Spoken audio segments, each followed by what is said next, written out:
Well, hi everybody. I'm going to wait till people come in a little bit. It's always it's always amazing to me that nobody is here until right on the button, and then people show up.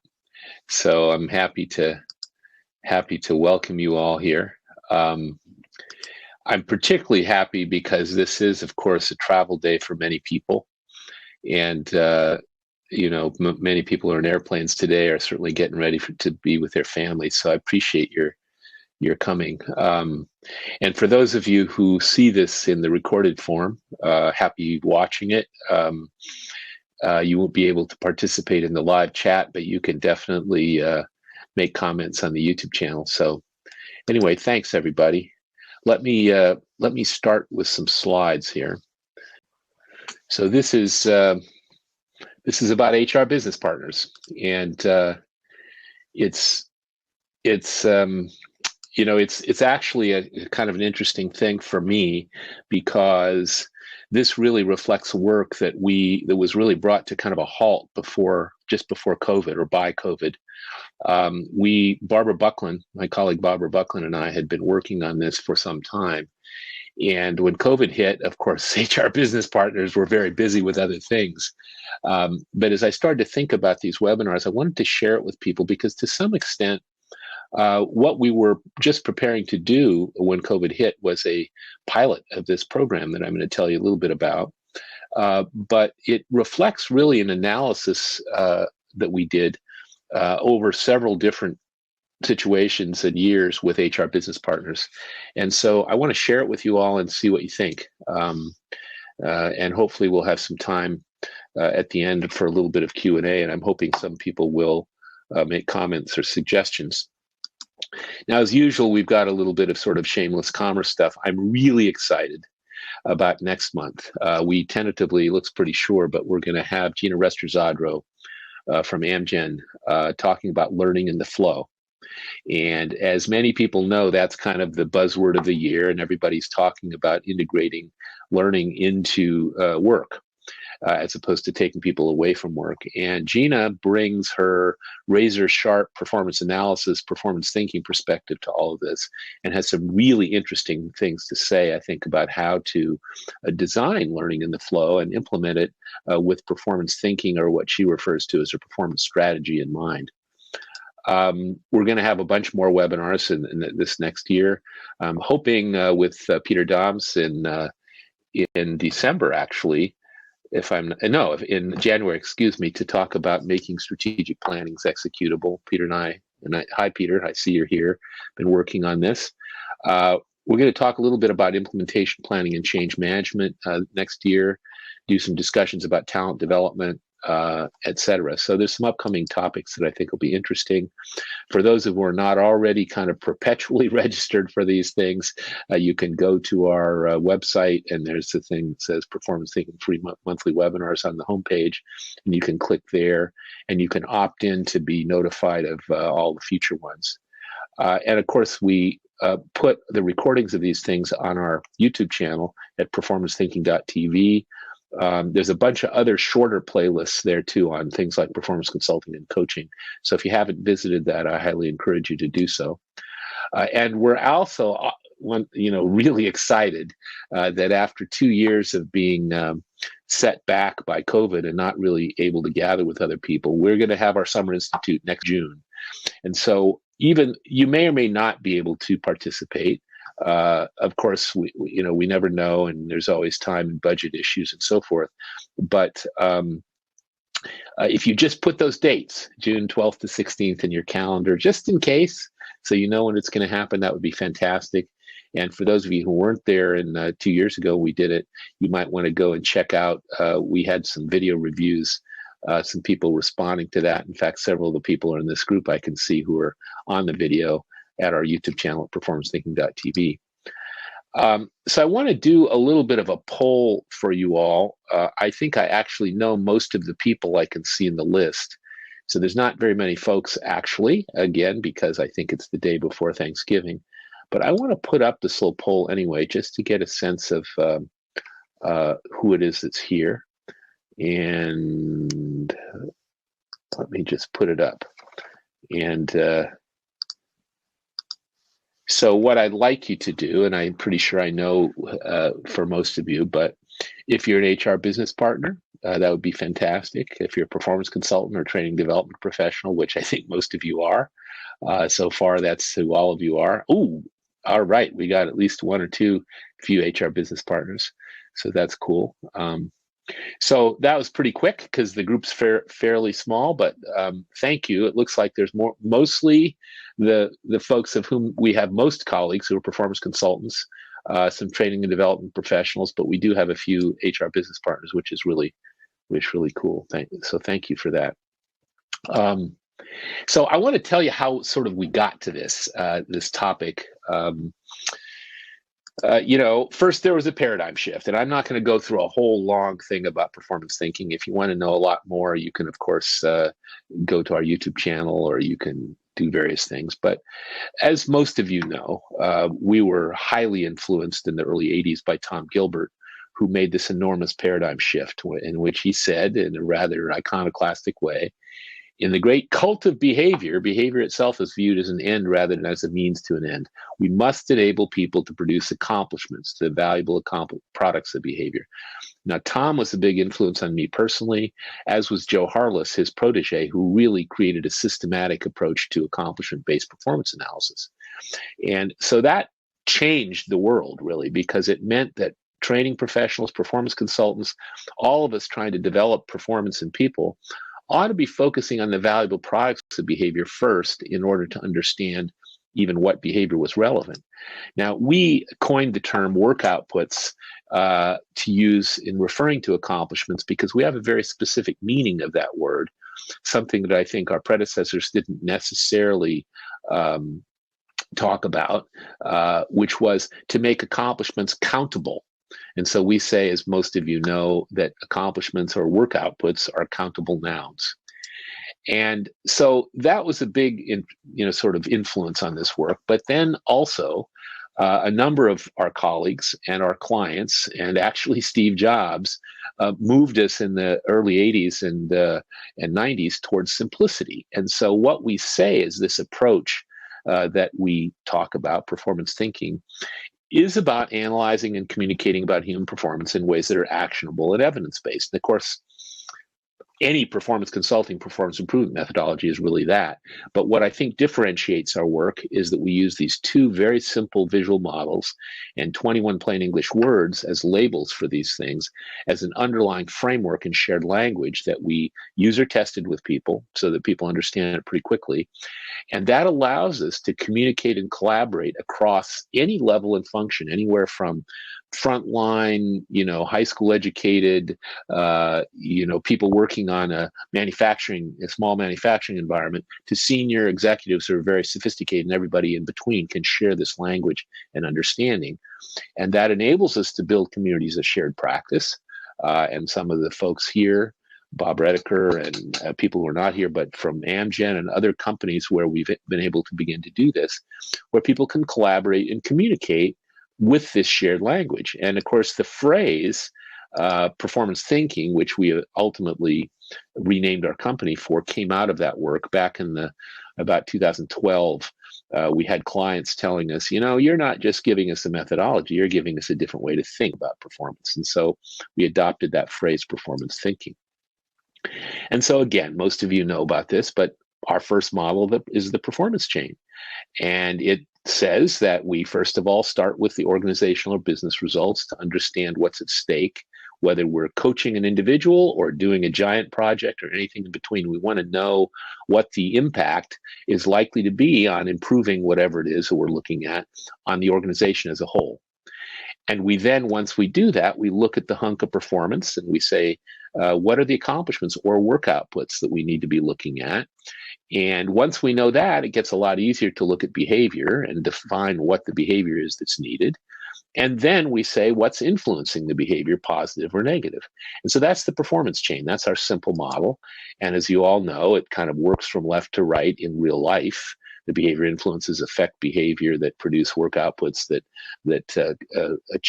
contribute to business results, and we analyze it from right to left. So that's this first simple model, and it's a logic that can be applied in very simple ways and also very complex ways. And then we make sense of behavior influences with the 6 boxes model, which was a plain English derivative of Tom Gilbert's behavior engineering model. And I think you're probably also familiar with that for the most part. It's actually the most popular and well-known part of this work. And we talk about what's working and what's not working in each of the cells of this model. And it is a comprehensive framework for behavior influences. I was trained as a behavior scientist at Harvard, 40 some years ago, wherever it was. And I've also been the performance consultant for shockingly over 40 years. And I have yet to see anything that won't fit into this model somehow. So it's really comprehensive and systemic. Now we can sort of blow that out and look at what are all the things that ought to be in place to support a behavior optimally, and we can say what are all the kinds of things that can get in the way. What are the negative things? What are the things that need to be fixed?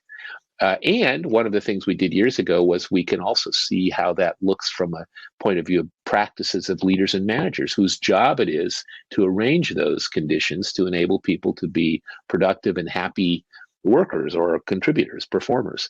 And in fact, this is quite relevant, I think, to the HR business partner topic, because HR business partners, of course, are advisors or collaborators or contributors with leaders and managers.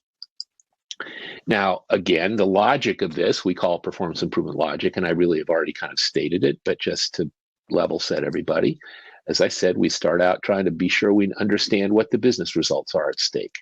And then we say, okay, what are the work outputs involved and how do they credibly contribute to business results? And once we understand that, it makes it a lot easier to observe or analyze behavior needed to produce those work outputs.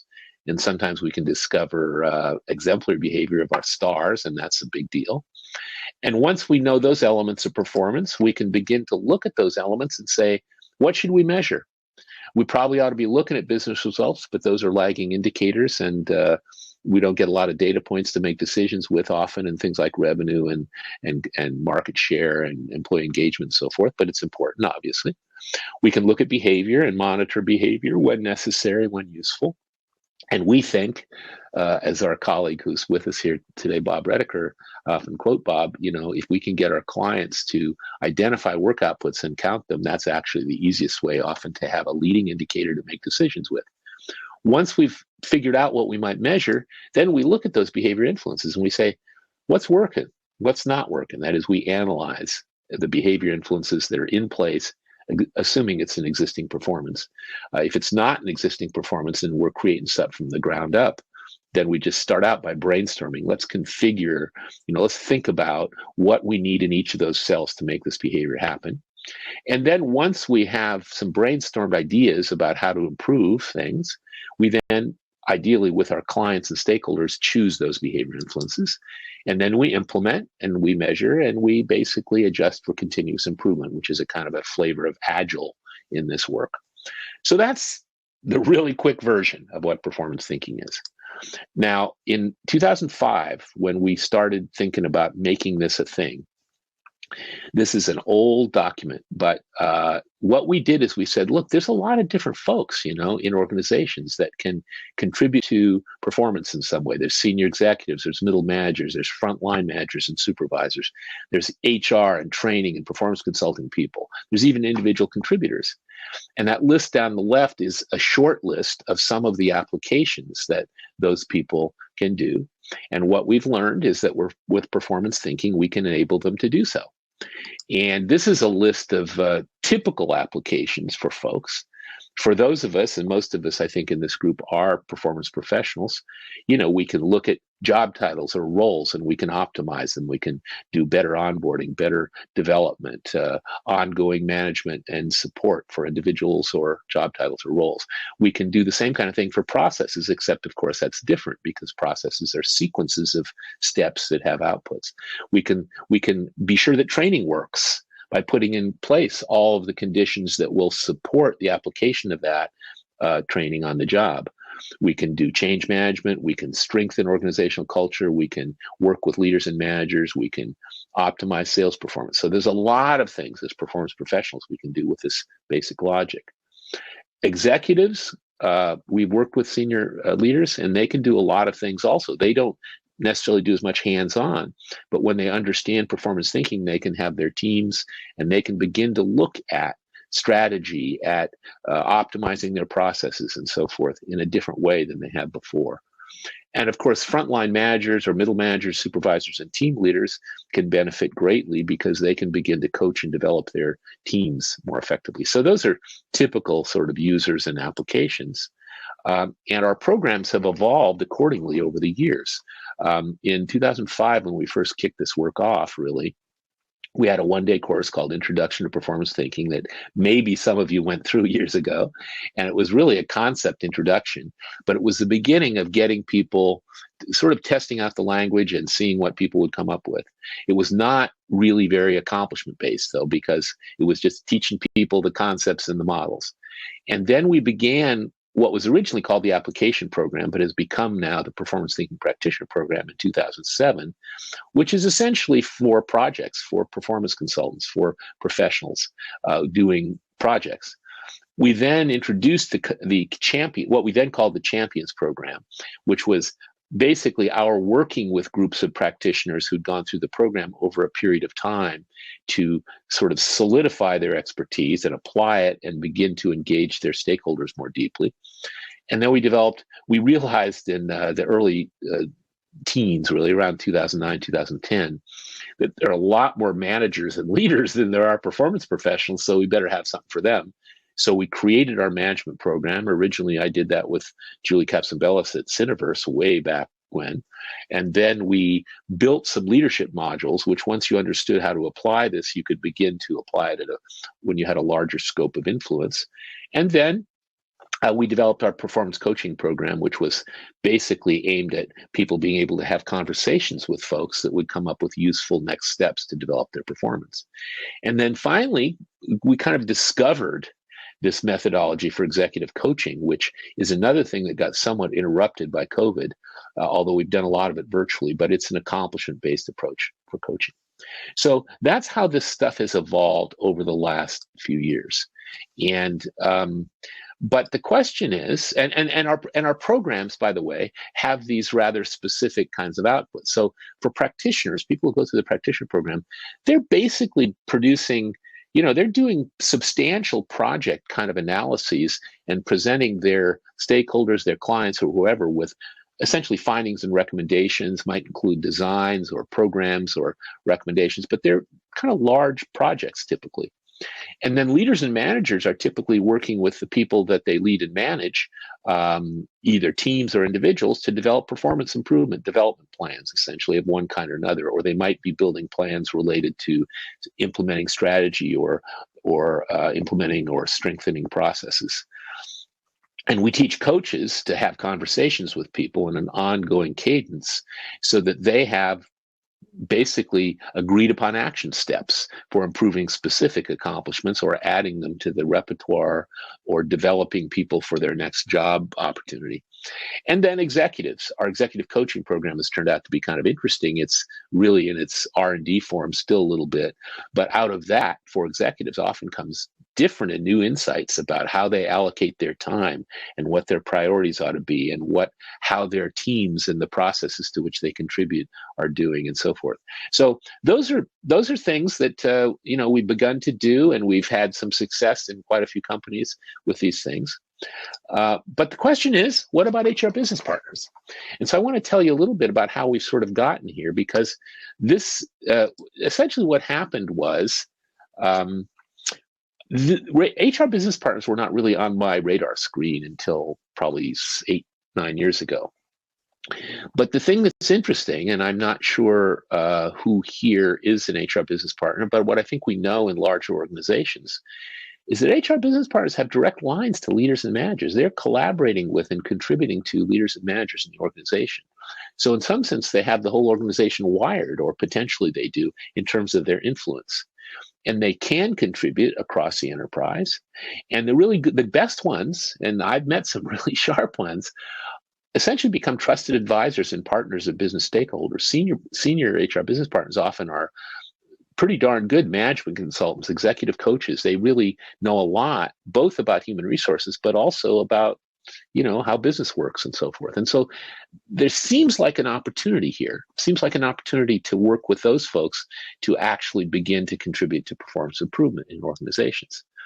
But there have been some challenges. And that first really came up quite a few years ago. Fifth Third Bank, I think, was the first place where they approached us and said, well, can we put our HR business partners through your practitioner program? And as much as I don't like to turn away business, I basically said, no, I don't think it's a good fit.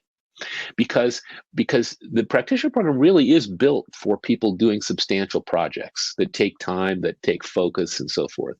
And you might be able to juggle a few of those projects at once. And some of my colleagues in big companies blow my mind by how much stuff they can juggle at once.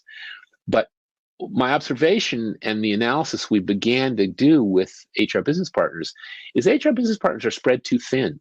There's too many things that they're going on. They're spread around a lot of things. So they don't usually have the bandwidth to do big, hairy projects. And of course, individual or team performance plans that you would teach on our management or coaching programs are kind of too small. They might be relevant some cases, but they don't connect up with all the stuff that HR business partners do. Typically, what we began to understand was that the HR business partners offered recommendations and sort of brokered services to lots of different people and organizations.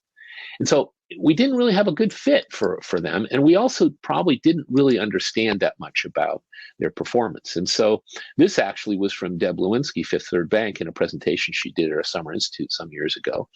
And this was her first cut on, if you got the HR business partners, who are their customers, who are their collaborators, to whom do they deliver valuable contributions or outputs? And so that's just a short list, really. There's another slide which is not animated in this presentation, but this was actually Deb's slide. And the way she had it animated, eventually the woman there, the HR business partner, got pushed off the screen because there's all this different stuff. And these aren't necessarily accomplishments or outputs. These are activities they're involved in, sort of functions, roles. There's a lot of stuff. And so at Fifth Third Bank, we began to do some analysis there, and we tried to figure out what are all the contributions that HR business partners make.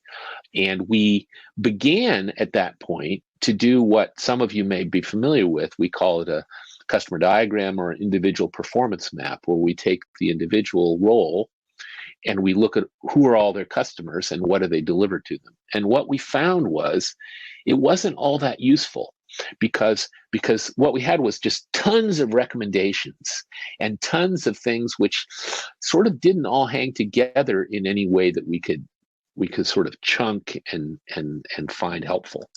So we then didn't really do much for this for a while. Some things changed in the business and it became sort of a back burner issue. But we then had another client that approached us that had done a practitioner program but wanted to have their HR business partners in our program. And so we said, well, let's do this again. Let's take a look at, again, this is an individual performance map. And what you'll see is that the HR business partner, this is based on a bunch of interviews, yeah, they produce an awful lot of stuff, and they contribute to an awful lot of people.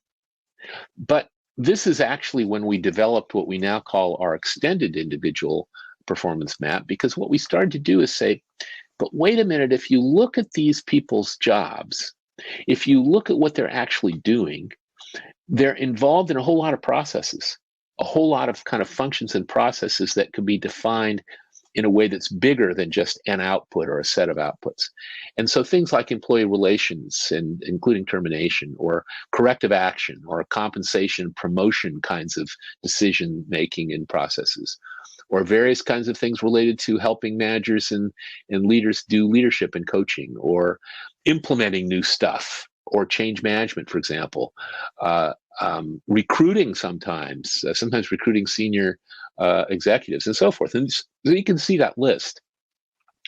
And so this was a list that started to make some sense. It was like, oh, those are all things that kind of touch on performance. And this is for, I never know what to call them, because this is what I refer to as regular HR business partners.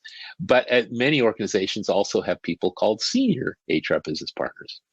And although I have not done a thorough enough analysis of like dozens of companies, my impression from the senior HR business partners that I've spoken with is that they are often chosen for their business acumen. They often have unusual backgrounds, kind of unique backgrounds, whether it's as consultants or maybe having run a line of business or a retail operation or something like that.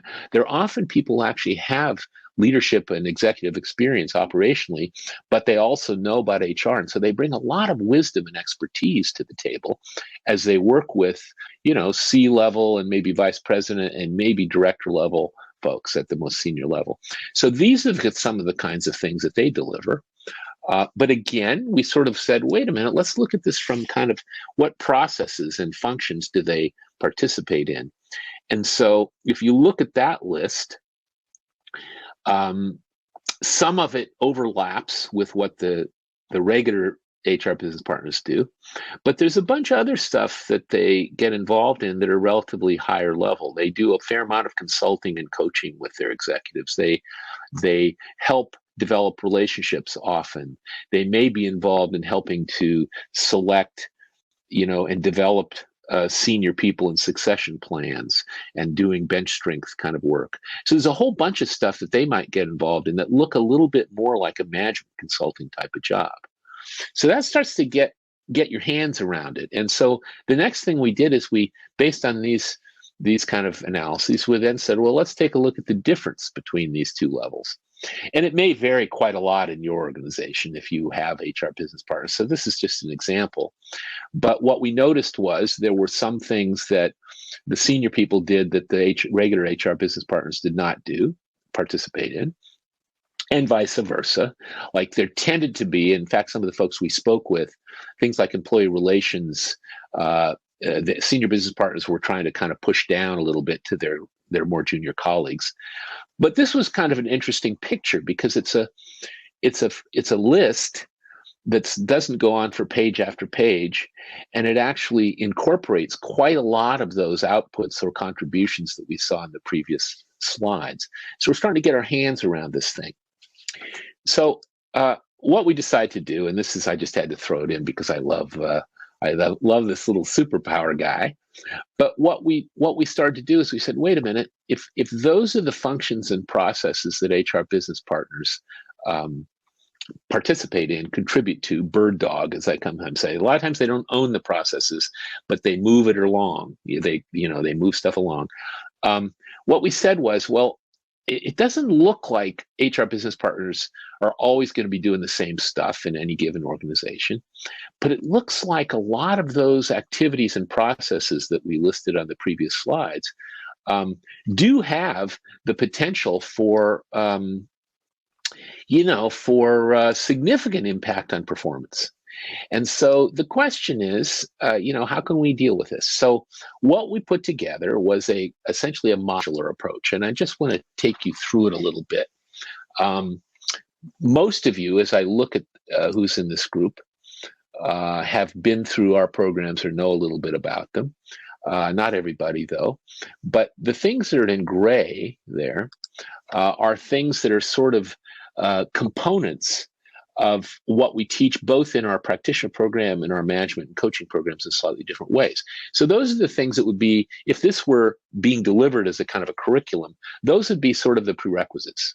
So we have an overview introduction to the models and sort of unpacks how we use the models and the vocabulary and all of that.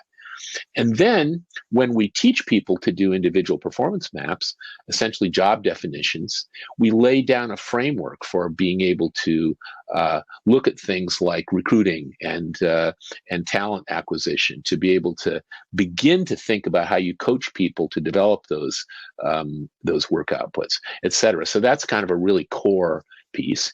And then the third bit there, connecting employee behavior to business results, since one of the beauties of the performance chain and the way of thinking that we have here is that when you define an accomplishment or a work output, it's usually not rocket science to make a reasonable or credible link between that work output and the business or organizational level results to which it contributes, whether that's quality, safety, market share, revenue, profit, employee engagement, market share, whatever it is.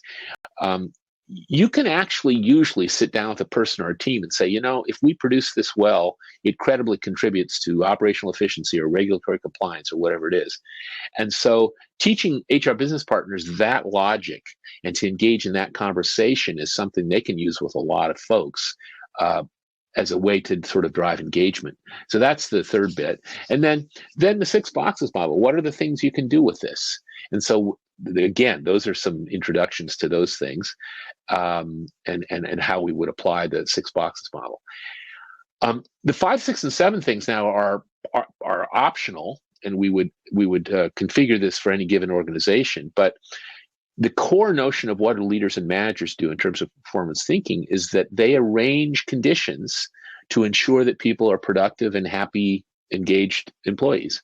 And so simply having the fairly brief consideration about what do leaders and managers do and how does that look in terms of performance thinking and in terms of the 6 boxes is an important sort of paradigm shift that can be useful, again, in conversations with leaders, managers, supervisors, and so forth. We know how to build employee engagement plans using the 6 boxes model. So that's something we can teach people in a fairly straightforward way. And we also have a framework with the performance chain for identifying possible things to measure. So when executives, leaders, directors, whoever they are beginning to think about what KPI should we use, what measures should we use, the performance chain is a very useful framework for that once HR business partners are clear about it, they can apply it. So, if you look at the thing in the HR business partner applications column, those things are pretty tightly connected to the stuff we saw in the previous slides. So what we're trying to do here is build components that once a person has this in hand, once they sort of understand and can use the vocabulary and some of the tools, there's a whole bunch of stuff they can do with it. So that's the first bit. And then the next page continues. It is still the case, if you go to our YouTube channel, that the webinar we did called something like relationships as valuable accomplishments is still the most popular and I think most viewed bit on our channel. Not that there's a lot, there's something like 600 viewers, I guess. But this notion of how do we define good relationships and then how do we improve them is something that's critical for managers, leaders, executives, and so forth. And we can teach in a pretty straightforward way how to use this framework to do that, how to use, define accomplishments, criteria for good one, and then problem solve how to improve them. Processes, we don't propose to turn HR business partners or leaders or managers into process specialists. But what we do know is that if you can view the processes in your business unit or your department or your organization as a series of steps that produce valuable contributions, outputs, and if you can define those crisply and have your team do so, it becomes a lot easier to measure, to monitor, to be accountable, to problem solve, to see where things are going wrong and see where there are opportunities for improvement. So we can introduce our approach to process improvement to HR business partners in a way that will be useful to them. Executive coaching. This executive coaching thing we have is very straightforward, but it's quite different because most executive coaching, which is fantastic, is a good thing, either looks a little bit like non-directive therapy, or it might look like it's just open-ended questions to get people to solve their own problems and so forth, which is fantastic. What we do is we actually go through the exercise with executives to define their contributions or their outputs, many of which are things like decisions, which are often not even on a person's job description. But once you start to realize that as an executive, you realize that your funding decisions, your hiring decisions, your staff allocation decisions, those are some of the most high leverage things you produce. And similarly, relationships and so forth, once we define if you're an executive, your contributions, we can then begin to have discussions about what's the most important stuff. What do you spend the most time on? Are there things you can delegate? Do you have a succession plan? So the whole executive coaching tool, set approach, which is something we can teach people, is pretty powerful. We can do succession planning and development using outputs to define what somebody needs to be able to produce when they move into a more senior role. We can teach people to use the 6 boxes as a framework for change management and implementation planning. And we can also teach them to think about strategy and the execution of strategy as accomplishing a series of milestones that are outputs, et cetera, et cetera. So again, we can take a lot of those things that HR business partners contribute to, and we can focus them with performance thinking in a way that is likely to have greater contribution to performance improvement, to continuous improvement in the organization. So that is kind of the modular approach that we have in mind, and that we really are looking for organizations to pilot with, to be perfectly frank. And I think there's some key takeaways here, and then hopefully we can have a little bit of discussion if this has been of interest to people. One of them is that although I don't know if it's explicitly thought this way by people in the HR business partner community or field, there's no reason why on a daily basis the work you do with the managers, directors, VPs, CEOs, whatever, C-level folks, can't have a whole flavor of continuous performance improvement in it. Many of the things that HR business partners can and do potentially provide opportunities for improvement. And so we can make that explicit with performance thinking. The reason we build it, that it's sort of modular in the way I described, is because it's become very clear, first of all, that from one company to a next, the definitions of HR business partners roles vary somewhat. There may be different priorities in some organizations, but by making this modular in the way I've just described, we can configure it, sequence it, and so forth to fit in a curriculum-like fashion the development of HR business partners over time. Because the way this stuff is designed is not just we're going to run you through a workshop. It's going to be short sessions with stuff to do with your clients, or and then come back and talk about it. It's going to be much more of a ongoing development thing than it is going to be sort of doing a long-winded workshop. What we think is, with this shared vocabulary, as we have discovered with everybody else, once you share the vocabulary of performance thinking, which is very plain English, which doesn't usually lead to misunderstandings very often, we can potentially expand HR business partners' ability to influence and work with their leaders and managers by engaging them with that vocabulary. And what we think is that every organization, especially these days, is committed in some ways to continuous performance improvement. And so it seems to us, because of the rather unique role that HR business partners can serve, they can become really important contributors to continuous performance improvement. So that's pretty much what I have to say. We have some time. I wonder if you have any comments or questions about any of this. Can I ask, because I can see the folks here, can I ask any of you, let's see, who is it that's a HR business partner? Because at least 1 or 2 people said they were in the poll. And I wonder if any of this rings true. That's the first question, really. Anyone?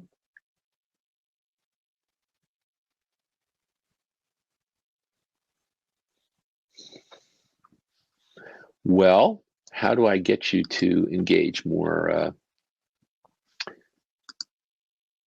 with this conversation?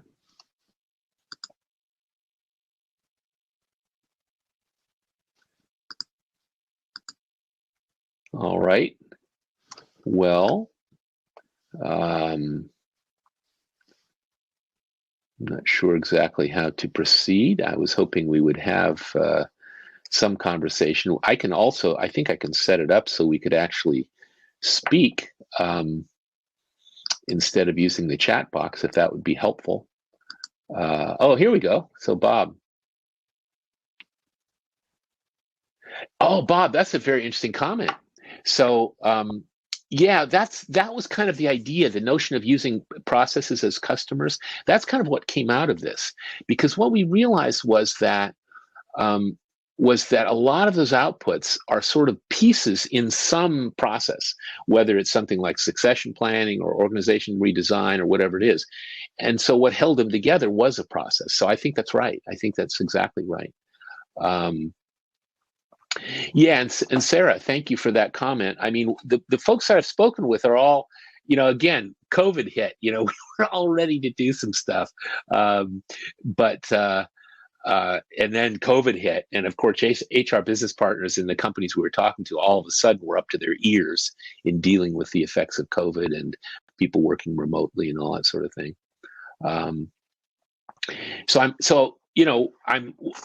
The other thought is that since most of us, I think, in this group, and usually the people that show up at these sessions are coming from some kind of performance improvement, performance consulting, training and development world. We may not be, we may not be in charge of HR business partners, but I guess the sense I have is that the potential scope of influence can expand if we can partner with HR business partners. It would be, it seems to me, a perfect opportunity to make a big difference. So that's kind of what I was hoping to hear from you all. I wonder, Bob, I'm just, as long as you made that comment, I wonder if you have, I can't recall if Insperity has HR business partners or not. And if all, the other question is, does Insperity provide essentially the services of an HR business partner, or is it through your performance consultant specialists that work with clients?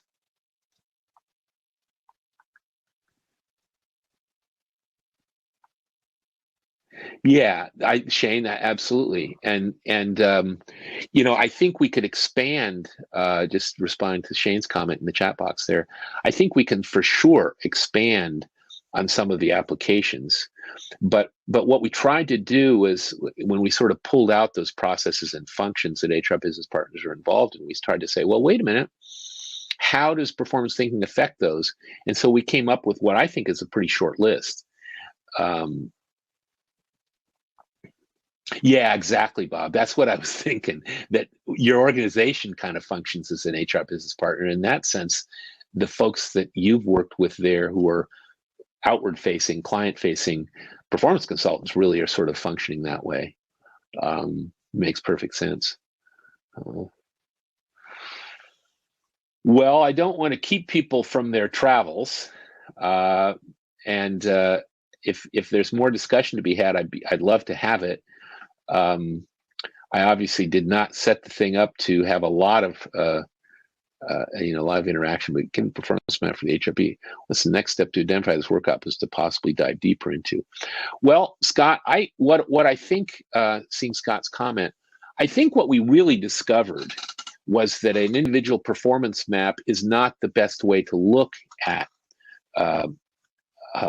HR business partners, and that really Bob has it right there. I mean, what it did was it got us to this idea that, wait a minute, this isn't just a bunch of contributions that the person makes. It's actually contributions into various processes, some of which might not even be defined yet as processes. So I think actually the best approach with HR business partners is to sit down with them and probably say, what are the activities, the processes that you're involved in, maybe even map them out as processes if that can be done, and then say, hey, how can we help you do that? Yeah, Dale, I think that's right. I mean, one of the things that we're always trying to do in the work that we are encouraging and supporting at the Performance Thinking Network is to get out of the silos, and the plain English aspect of our work is part of that. Because what I saw way back in the 80s and early 90s, when I encountered all those brilliant thought leaders, whether it was, it was Harless and Toasty and all these, Breathauer and Gary Rumler and so forth. It's that brilliant models, but unless you were kind of a nerd and into it, it was sort of like, okay, we're going to come and do something for you. And so the plain English thing we have is an effort to get everybody talking the same way, understanding performance. And so what I believe, Dale, is that we can expand our share of influence to the extent that we can speak in plain English to our colleagues in a way that they don't even think we're talking about a jargon or anything like that. And then we can begin to expand the circle of people who can contribute. Um,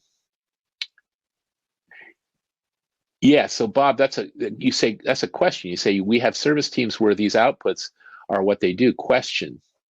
We might want to enable people who are service teams, whatever the role is called, to utilize PT in there. Yeah, absolutely. I think that's right. That makes perfect sense. I mean, this isn't necessarily just for HR business partners. The original prompt for it, though, as I said, was when people, okay, got it, was, when people would come and say, because when people, especially our open program, where people can come from any place, and we'll have a group of maybe 8 to 12 people.